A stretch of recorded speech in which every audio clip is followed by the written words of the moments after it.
Hi, my name is Stephanie Flaman, and I am a Master's of Science student in biology at the University of Regina and with Agriculture and Agri-Food Canada. Global climate change is threatening our future. We need to mitigate the causes of climate change. People worldwide already feel the effects of climate change.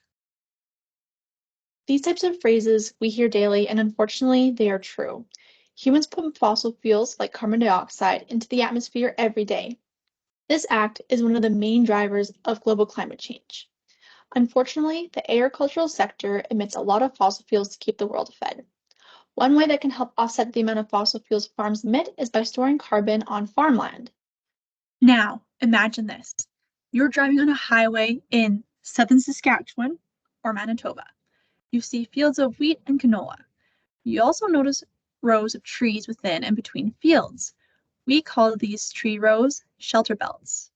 The original purpose of planting shelter belts is to protect crops, soil, and farmyards from the harsh prairie wind. They also increase water quality and biodiversity. Most importantly, they are a carbon sink.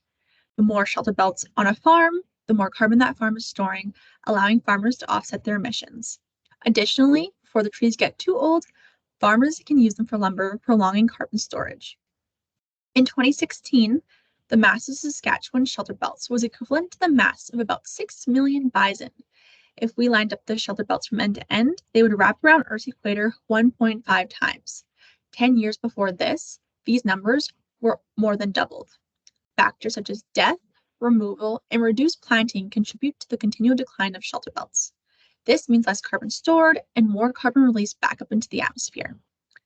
There is a need for operational tools that can quickly, accurately, and regularly estimate individual shelter belt biomass to promote shelter belt conservation and planting, therefore increasing and prolonging carbon storage. I'm evaluating how well two techniques can estimate Saskatchewan shelter belt biomass.